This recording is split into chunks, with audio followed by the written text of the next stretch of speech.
எல்லாருக்கும் வணக்கம் ட்ரேடர்ஸ். நம்ம ஃபாரெக்ஸ் ஃபவுண்டேஷன் சீரிஸோட பார்ட் 2க்கு உங்களை வரவேற்கிறேன்.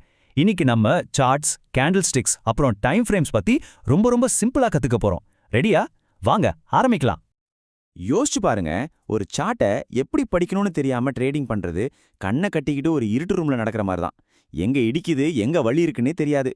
ஆனா கவலைப்படாதீங்க, இந்த செஷன் முடியும் போதே இந்த சார்ட்ஸ் உங்களுக்கு அத்துப்படி ஆயிடும், நான் கேரண்டி.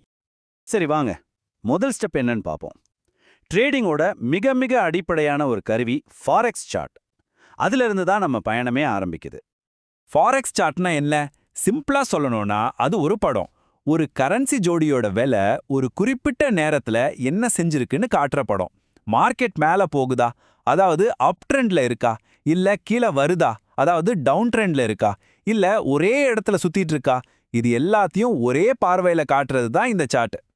மார்க்கெட்டை பார்க்க பலவிதமான சார்ட்ஸ் இருந்தாலும் உலகத்துல இருக்கிற பெரும்பாலான ட்ரேடர்ஸ் யூஸ் பண்றது கேண்டில் ஸ்டிக் சார்ட் தான். ஏன்னா அது அவ்வளவு சிம்பிள், அவ்வளவு பவர்ஃபுல். மார்க்கெட்ல என்ன நடக்குதுன்னு நொடிப்பொழுதுல நம்மகிட்ட சொல்லிடும். நிஜத்தை சொல்லப்போனா உலக அளவுல கிட்டத்தட்ட 99% ட்ரேடர்ஸ் கேண்டில் ஸ்டிக் சார்ட்ஸ் தான் பயன்படுத்துறாங்க. அதனால நீங்க இப்ப கத்துக்க போறது ஏதோ ஒரு பேசிக் விஷயம் இல்ல, இது ட்ரேடிங்ல ஜெயிக்கிறதுக்கான ஒரு முக்கியமான திறமை. சரி, இப்போ இன்னும் கொஞ்சம் டீப்பா போலாம். ஒரு சார்ட்ல ஆயிரக்கணக்கான கேண்டில்ஸ் இருக்கும்.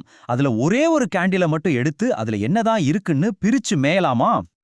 ஒரு கேண்டில்ல ரெண்டு முக்கியமான பாகம் தான் இருக்கு. முதல்ல அதோட பாடி, அதாவது அதோட உடல். ஒரு குறிப்பிட்ட நேரத்துல விலை எங்க ஓபன் ஆகி எங்க க்ளோஸ் ஆச்சுங்கிறத இது காட்டும். பாடி பெருசா இருந்தா அங்க பயங்கரமான மூவ்மெண்ட் நடந்திருக்குன்னு அர்த்தம். ரெண்டாவது பாகம் விக்ஸ். இத ஷேடோஸ்னோ, அதாவது நிழல்னு கூட சொல்லுவாங்க.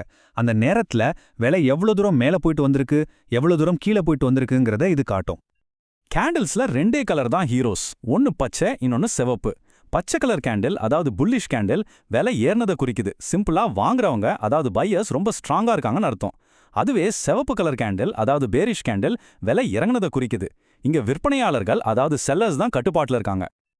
இப்பதான் அசலான மேட்ருக்கே வரோம். இந்த கேண்டில்ஸ் வெறும் டேட்டா மட்டும் இல்ல, ஒவ்வொரு கேண்டிலும் நமக்கு ஒரு கதையை சொல்லுது. சந்தையோட மனநிலை எப்படி இருக்குன்னு நமக்கு போட்டு கொடுக்குது. இந்த கேண்டில் வடிவங்களை மார்க்கெட்டோட மொழின்னே சொல்லலாம். உதாரணத்துக்கு, ஒரு கேண்டிலோட பாடி ரொம்ப பெருசா இருந்தா மார்க்கெட்ல வேகம் அதிகமா இருக்குன்னு அர்த்தம். அதுவே பாடி ரொம்ப சின்னதா ஒரு பிளஸ் மாதிரி இருந்தா அதுக்கு பேரு டோஜி. அதாவது மார்க்கெட்டுக்கே கன்ஃபியூஷன்ல இருக்கு, இப்ப என்ன பண்றதுன்னு அதுக்கே தெரியல. ஒரு கேண்டிலுக்கு மேல நீளமான விக் இருந்தா செல்லர்ஸ் அந்த விலையை தள்ளி விடுறாங்கன்னு அர்த்தம்.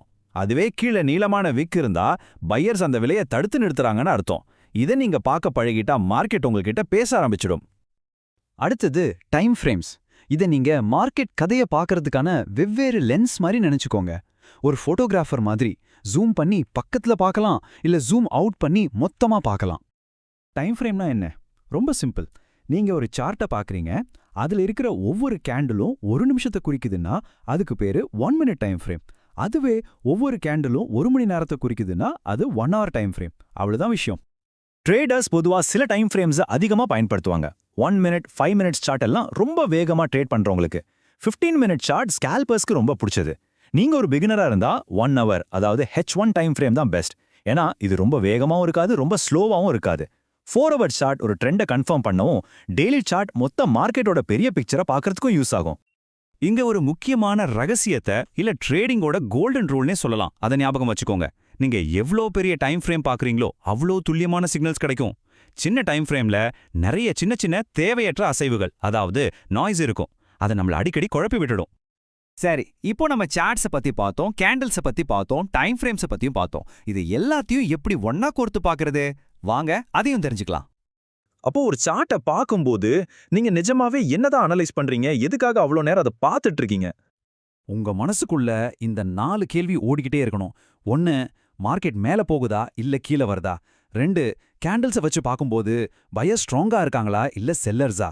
3, விக்ஸ் எந்த விலைய மறுபடியும் நிராகரிக்குது? 4, வெவ்வேறு டைம் ஃப்ரேம்ஸ் நமக்கு என்ன சொல்லுது? இந்த கேள்விகளுக்கு பதில் கண்டுபிடிக்கிறது தான் ஃபாரெக்ஸ் ட்ரேடிங்கோட உண்மையான அடித்தளமே.